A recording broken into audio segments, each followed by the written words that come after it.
Hello everyone, good afternoon. Welcome to class.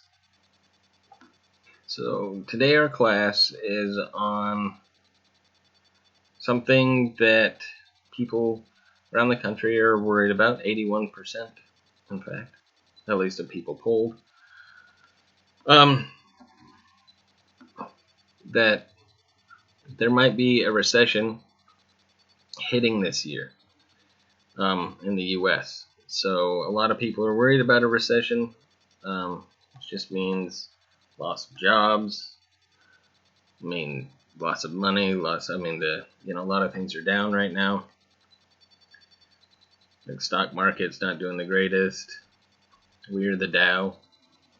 And so, the person that asked me to do this class sent me this article, so we can go over it and figure out why people are worried about this recession. So after 2 years of the coronavirus pandemic, a recession and a rapid recovery, Americans are worried that the economy may swiftly decline once again. Some 81% of adults said they think the U.S. economy is likely to experience a recession in 2022. So according to the CNBC plus Acorns Invest in You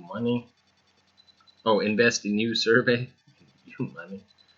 Sorry, the word money was right underneath it. Conducted by Momentive. The online survey of nearly 4,000 adults was conducted from March 23rd to 24th. So, last month.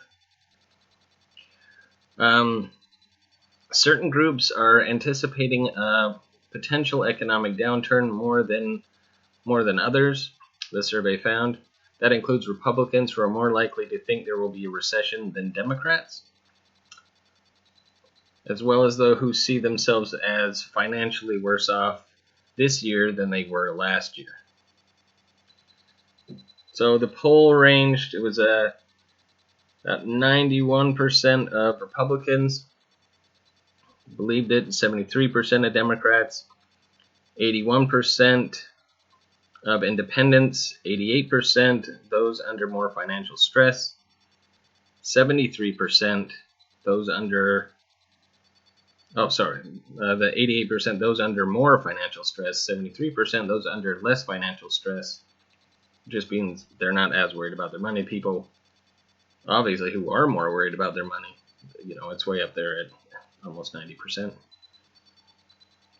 And 79% those with no change in their financial stress. So those are the Democrats, but everything's close to 75 to 80% of people still think that there's a possible recession coming in the U.S. in 2022. So what does a recession mean? So the National Bureau of Economic Research, the arbiter of calling recession, so they're the ones you go to and like, so is there going to be a recession? What's the down low? National Bureau of Economic Research defines one as a significant decline in economic activity that is spread across the economy and lasts more than a few months. So the last recorded recession that took place in 2020, when the coronavirus pandemic spurred mass shutdowns and layoffs across the U.S. So it's these usually big events that cause, obviously like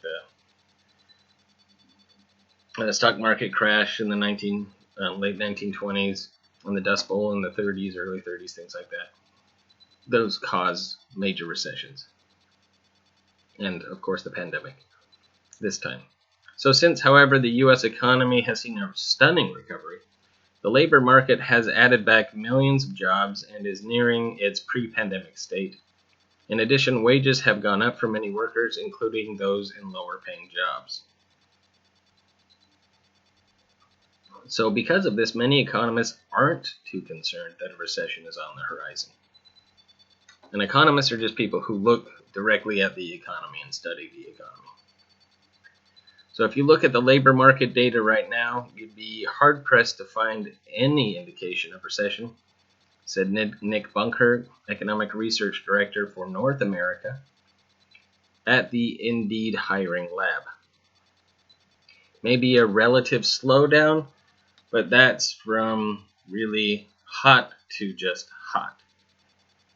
So it's not simmering, it's just hot.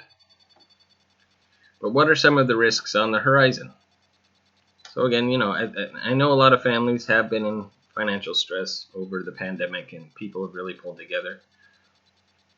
But what are some of the risks in the future that we might see? So even though the labor recovery is still going strong, there are other forces impacting consumers. Inflation, for example, has hit many Americans hard and could hinder the economic recovery. So we are experiencing inflation with gas prices going up. We're experiencing like food going up price-wise because it costs more to ship it. So it has hit many Americans hard and could hinder the economic recovery. In February, the Consumer Price Index surged 7.9% on the year, which is the highest since 1982. So I wonder what happened in 1982, but that just means prices for things that we want to buy have gone up by about 8%. Prices have gone up in many categories such as housing, food, and energy. Inflation is the boogeyman when it comes to recoveries, said Robert Frick, corporate economist at the Navy Federal Credit Union. That's because if prices continue to climb, as they're projected to, people may begin to pull back on spending, which could lead to business and to halt hiring. Which could lead to businesses to halt hiring. The Federal Reserve is also poised to continue to raise interest rates, which will slow down the economy to curb inflation. Right, so prices are too high, people start keeping their money, saying, hey, you know what? I'll go to a nursery and buy my own food and make that instead. But then, different stores suffer. So this is a blunt tool, however, according to Bunker. The central bank must be careful to cool the economy enough to bring prices back down without tipping the U.S. into another recession. There's also geopolitical uncertainty around the war in Ukraine, which has contributed to rising fuel prices and will likely continue to pressure the global economy. So we have the U.S. economy, which is one thing. And then, of course, there's the global economy because we're all intertwined together. And so with all the pipelines and things that Russia has running through, gas pipelines, oil pipelines, that's going to increase, a lot of trouble for people. But will also eventually start to hurt Russia. So they're only favoring people that are favoring them, but everything has its price. In addition, the yield curve between the 2-year and the 10-year U.S. Treasury bonds recently inverted for the first time since 2019, a signal that has preceded recessions in the past. So 2-year and 10-year bonds have flipped. They've inverted.